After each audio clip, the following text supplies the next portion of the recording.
Hi friends, welcome back to our YouTube channel. ನಾನು ನಿಮ್ ಉಷಾ ಪ್ರದೀಪ್. ಎಲ್ಲರೂ ಹೇಗಿದ್ದೀರಾ? ಐ ಹೋಪ್ ನೀವೆಲ್ಲರೂ ಚೆನ್ನಾಗಿದ್ದೀರಾ ಅಂತ ಭಾವಿಸ್ತಾ ನಾನು ಕೂಡ ತುಂಬಾನೇ ಚೆನ್ನಾಗಿದ್ದೀನಿ. ಈ ವಿಡಿಯೋ ಬಂದು ಫ್ರೈಡೆ ಮಾರ್ನಿಂಗ್ ರೊಟೀನ್ ಆಗಿರುತ್ತೆ. ಅಂದ್ರೆ ಮಾರ್ನಿಂಗ್ 4 to 11 o'clock ತನಕ ನಾನು ಏನೆಲ್ಲ ಮಾಡ್ತೀನಿ ಅನ್ನೋದನ್ನ ನಿಮ್ ಜೊತೆ ಶೇರ್ ಮಾಡ್ಕೊತಾ ಇದ್ದೀನಿ. ಇವತ್ತಿಲ್ಲಿ ನಾನು 4 ಗಂಟೆಗೆ ಎದ್ದಿದ್ದೀನಿ ಬೆಳಗ್ಗೆ. ಆದ್ರೆ ಎದ್ದ ತಕ್ಷಣ ಏನು ಮಾಡೋಕ್ಕಾಗಲ್ಲ. ಒಂದು 10 to 15 ಮಿನಿಟ್ಸ್ ಅಂತೂ ನನಗೆ ಟೈಮ್ ಬೇಕೇ ಬೇಕು. ಯಾಕೆಂದ್ರೆ ಮೂಡ್ ಸ್ವಲ್ಪ ಫ್ರೆಶ್ ಅಪ್ ಆಗಬೇಕು ಅಂತಂದ್ರೆ ಸುಮ್ಮನೆ ಕೂತಿದ್ದತ್ರನೇ ಕುತ್ಕೊಂಡು ಬಿಡ್ತೀನಿ. ಆಗಲ್ಲ.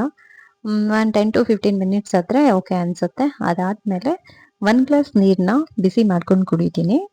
1 ಗ್ಲಾಸ್ ನೀರನ್ನ ಬಿಸಿ ಮಾಡ್ಕೊಂಡು ಕುಡಿದ್ಮೇಲೆ ಒಂಥರ ಮೂಡ್ ಫ್ರೆಶ್ ಅನ್ಸುತ್ತೆ. ಅವಾಗ ನಾನು ನೆಕ್ಸ್ಟ್ ಕೆಲಸಗಳನ್ನ ಶುರು ಮಾಡ್ಕೊತೀನಿ. ಬೆಳಗ್ಗೆ ಅಷ್ಟು ಬೇಗ ಎದ್ದು ಕೆಲಸ ಮಾಡೋದಂತೂ ನನಗೆ ನಿಜವಾಗ್ಲೂ ಇಷ್ಟ ಇಲ್ಲ.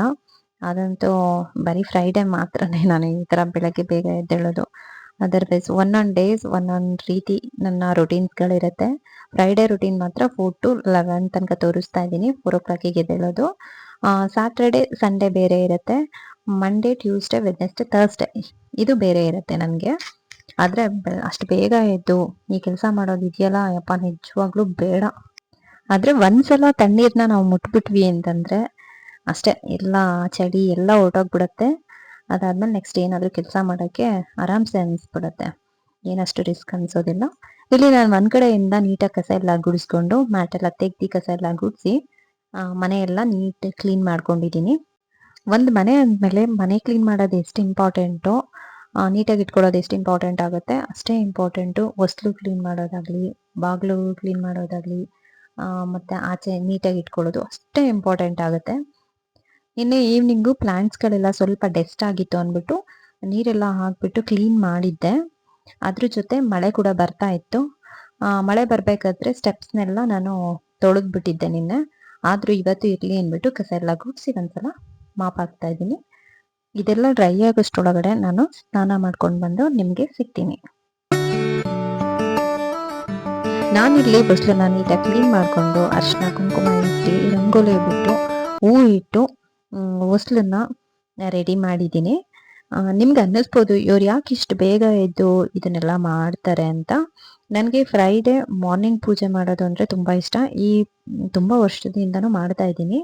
ಯಾಕೆ ಅಂತಂದರೆ ನಾನು ಪ್ರತಿ ಶುಕ್ರವಾರ ಮಹಾಲಕ್ಷ್ಮಿಗೆ ಉಪ್ಪಿನ ದೀಪ ಹಚ್ಚುತ್ತೀನಿ. ಮಹಾಲಕ್ಷ್ಮಿಗೆ ಪ್ರಿಯವಾದದ್ದು ಅಂದರೆ ಉಪ್ಪು.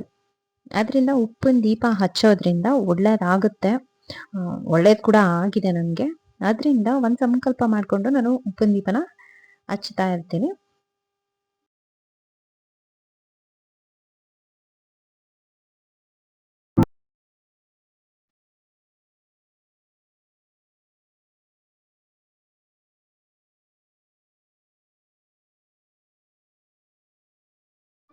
ಕೆಲವೊಬ್ರು ಹೇಳ್ತಾರೆ ಉಪ್ಪಿನ ದೀಪ ಹಚ್ಚೋದ್ರಿಂದ ನಮಗೆ ಪ್ರಾಬ್ಲಮ್ ಏನಿದೆ ಇಷ್ಟನೇ ಬಂತು ಅಂತ ಹೇಳ್ತಾರೆ. ಆದ್ರಿಂದ ಎಲ್ರಿಗೂ ಆಗ್ಬರುತ್ತೆ ಅನ್ನೋದೇನಿಲ್ಲ.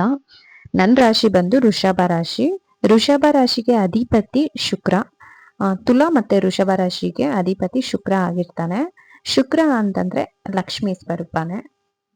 ಅದರಿಂದ ವೃಷಭ ರಾಶಿ ಮತ್ತೆ ತುಲಾ ರಾಶಿಗೆ ಇದು ಬರುತ್ತೆ ಅನ್ನೋದ್ರಲ್ಲಿ ಏನು ಡೌಟ್ ಇಲ್ಲ. ಶುಕ್ರನಿಗೆ ಲಕ್ಷ್ಮಿಗೆ ಉಪ್ಪು ಪ್ರಿಯವಾಗಿರೋದ್ರಿಂದ, ಉಪ್ಪನ್ನ ನಾವು ಲಕ್ಷ್ಮಿ ಅಂತ ಕರೆಯೋದ್ರಿಂದ ಉಪ್ಪಿನ ದೀಪ ಹಚ್ಚೋದು ಮನೆಗೆ ಒಳ್ಳೆಯದು. ಮನೆ ಆರ್ಥಿಕ ಅಭಿವೃದ್ಧಿಗೆ, ಅಂದರೆ ಮನೇಲಿ ಹಣಕಾಸಿನ ಸಮಸ್ಯೆಗಳಾಗ್ತಾ ಇದ್ರೆ ಮತ್ತು ಏನಾದರೂ ಪ್ರಾಬ್ಲಮ್ಸ್ಗಳಾಗ್ತಾ ಇದ್ರೆ, ಜಗಳ ಕಿರಿಕಿರಿ ಈ ಥರ ಆಗ್ತಾ ಇದ್ರೆ ಇದಕ್ಕೆಲ್ಲ ಒಂದು ಸೊಲ್ಯೂಷನ್ ಅಂತಲೇ ಹೇಳ್ಬೋದು.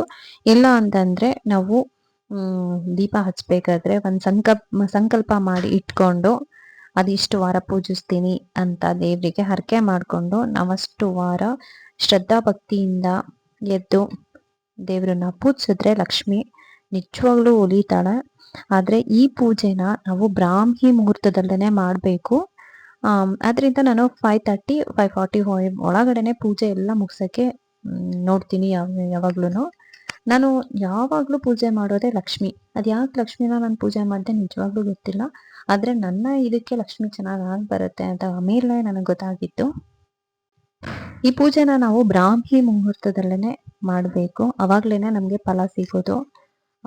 ಬೆಳಗ್ಗೆ ಬೇಗ ಎದ್ದು ನೀಟಾಗಿ ತಲೆಗೆ ಸ್ನಾನ ಮಾಡಿಕೊಂಡು ಉಪ್ಪಿನ ದೀಪ ಹಚ್ಚಿದ್ರೆ ಒಳ್ಳೇದಾಗುತ್ತೆ. ಪೂಜೆ ಎಲ್ಲ ಮುಗಿಸಿದ್ಮೇಲೆ ನಾನು ಇವಾಗ ಬ್ರೇಕ್ಫಾಸ್ಟಿಗೆ ರೆಡಿ ಮಾಡ್ತಾ ಇದ್ದೀನಿ. ನಿನ್ನೆನೆ ದೋಸೆ ಹಿಟ್ಟೆಲ್ಲ ರೆಡಿ ಮಾಡಿ ಇಟ್ಟಿದ್ದೆ.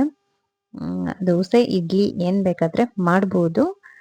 ನಾವು ಇಡ್ಲಿ ಅಥವಾ ದೋಸೆ ಹಿಟ್ಟು ಚೆನ್ನಾಗಿ ಬರಬೇಕು, ಸಾಫ್ಟ್ ಆ್ಯಂಡ್ ಸ್ಮೂತಾಗಿ ಬರಬೇಕು ಇಡ್ಲಿ ಅಂತಂದರೆ ರೇಷನ್ ಅಕ್ಕಿನ ಯೂಸ್ ಮಾಡಬೇಕು. ರೇಷನ್ ಅಕ್ಕಿ ಯೂಸ್ ಮಾಡೋದ್ರಿಂದ ಇಡ್ಲಿ ತುಂಬ ಚೆನ್ನಾಗಿ ಬರುತ್ತೆ, ದೋಸೆನೂ ಚೆನ್ನಾಗಿ ಬರುತ್ತೆ. ಸಟ್ಟ ದೋಸೆ ಮಾಡ್ಬೋದು, ಆಮೇಲೆ ಪಡ್ಡು ಮಾಡ್ಬೋದು, ಎಲ್ಲರೂ ಒಂದೇ ಹಿಟ್ಟಲ್ಲಿ ಮಾಡ್ಬೋದು.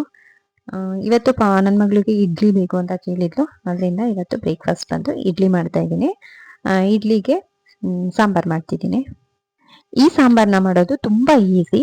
ಇದಕ್ಕೆ 2 ಟೊಮ್ಯಾಟೊ, 1 ಈರುಳ್ಳಿ, 1 ಗೆಂಡೆ ಬೆಳ್ಳುಳ್ಳಿನ ನಾನು ಬಿಡಿಸ್ಕೊಂಡು ಒಂದು 5ರಿಂದ 10 ನಿಮಿಷ ಬೇಯಿಸ್ಕೊಂಡಿದ್ದೀನಿ. ಇದು ತಣ್ಣಗಾದ್ಮೇಲೆ ಒಂದು ಮಿಕ್ಸಿ ಜಾರಿಗೆ ಹಾಕೊಂಡು 1 ರೌಂಡ್ ನುಣ್ಣಗೆ ರುಬ್ಬಿ ಇಟ್ಕೊಂಡಿದ್ದೀನಿ.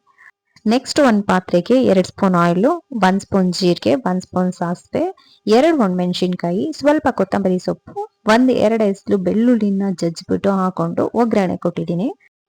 ಹಾಗೆ ರುಬ್ಬಿಟ್ಕೊಂಡಿರೋ ಟೊಮೆಟೊ, ಈರುಳ್ಳಿ, ಬೆಳ್ಳುಳ್ಳಿ ಪೇಸ್ಟ್ ಕೂಡ ನಾನು ಇಲ್ಲಿ ಸೇರಿಸ್ಕೊತಾ ಇದ್ದೀನಿ. ಮತ್ತೆ 1 ನಿಂಬೆ ಹಣ್ಣಿನ ಗಾತ್ರದ ಹುಣಸೆ ಹಣ್ಣು ಕೂಡ ನಾನು ಇಲ್ಲಿ ನೆನೆಸಿ ಇಟ್ಕೊಂಡಿದ್ದೆ.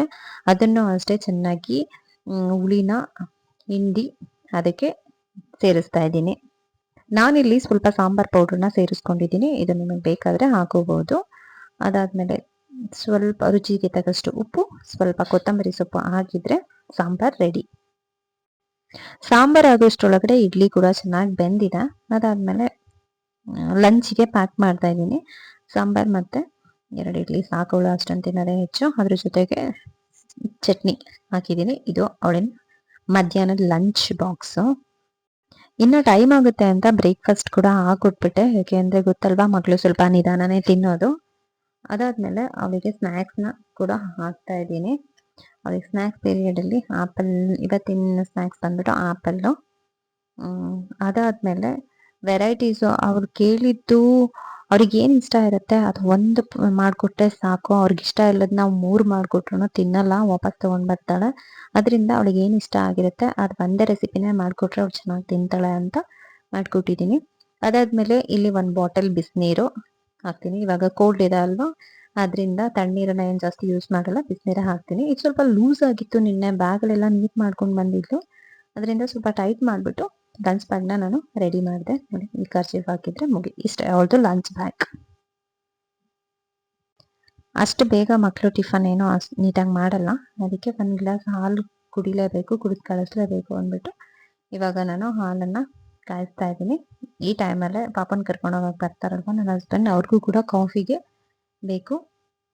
ಕಾಫಿ ಇಟ್ಬಿಟ್ಟು ನನ್ನ ಮಗಳನ್ನ ರೆಡಿ ಮಾಡಬೇಕು, ಸ್ನಾನ ಮಾಡಿಸಿ ಬಟ್ಟೆ ಹಾಕಿ ಇನ್ನೆಲ್ಲ ಇರುತ್ತಲ್ವ, ಆಲ್ಮೋಸ್ಟ್ ಎಲ್ಲ ಅವಳನ್ನು ರೆಡಿ ಮಾಡಿ ಕೂರಿಸಿದ್ದೀನಿ. ಟಿಫನ್ ಕೂಡ ಆಗಿದೆ.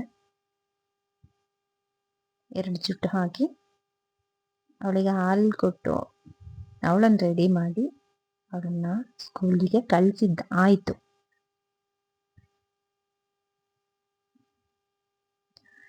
ಅವಳನ್ನು ಕಳಿಸ್ಬಿಟ್ಟು ನಾನು ಇಲ್ಲಿ ಲೈಟಾಗಿ ಕಾಫಿ ಕುಡಿತೀನಿ. ನಾನೇನು ಅಷ್ಟು ಕಾಫಿ ಕುಡಿಯಲ್ಲ, ಆದರೆ ಬೆಳಗ್ಗೆನೆ ಹಂಗೆ ಇರೋಕ್ಕೆ ಆಗಲ್ಲ, ಸ್ವಲ್ಪ ತಲೆನೋವು ಜಾಸ್ತಿ ಆಗುತ್ತೆ ಅಂದ್ಬಿಟ್ಟು ಸ್ವಲ್ಪ ಕಾಫಿ ಕುಡಿದೆ. ಬಟ್ಟೆ ವಾಶಿಗೆ ಹಾಕಿದ್ದೆ, ವಾಶ್ ಆಗಿದೆ. ಅದನ್ನು ತೊಗೊಂಡೋಗಿ ಟೆರೆಸ್ ಮೇಲೆ ಒಣಗಾಕ್ಬಿಟ್ಟು ಬರಬೇಕು. ನೆಕ್ಸ್ಟು ನಾನು ಟಿಫನ್ ಮಾಡಬೇಕು. ಅಷ್ಟರೊಳಗೆ ನನ್ನ ಹಸ್ಬೆಂಡ್ ಕೂಡ ಬರ್ತಾರೆ, ಅವ್ರಿಗೂ ಟಿಫನ್ ಹಾಕೊಟ್ರೆ ಆಯಿತು. ಇವತ್ತು ಬೇಗ ಎದ್ದಿರೋದ್ರಿಂದ ಆಲ್ರೆಡಿ ನಿದ್ದೆ ಬರ್ತಾ ಇದೆ. ಸ್ವಲ್ಪ ಹೊತ್ತು ಮಲ್ಕೊಂಡಿಲ್ಲ ಅಂತಂದರೆ ನಿಜವಾಗ್ಲೂ ಬೇರೆ ಏನು ಕೆಲಸ ಮಾಡೋಕ್ಕಾಗಲ್ಲ. ಅದರಿಂದ ಟಿಫನ್ ಎಲ್ಲ ಮುಗಿಸ್ಬಿಟ್ಟು 1 ಅವರ್ ಮಲಗಿಬಿಡ್ತೀನಿ. ಇದಿಷ್ಟು ಇವತ್ತಿನ ವಿಡಿಯೋಸ್ ಆಗಿತ್ತು. ಇಷ್ಟ ಆದರೆ ದಯವಿಟ್ಟು 1 ಲೈಕ್ ಮಾಡಿ ಆ್ಯಂಡ್ ಸಪೋರ್ಟ್ ಮಾಡಿ ಫ್ರೆಂಡ್ಸ್. ನೆಕ್ಸ್ಟ್ ವಿಡಿಯೋದಲ್ಲಿ ಸಿಗುವ. ಬಾಯ್.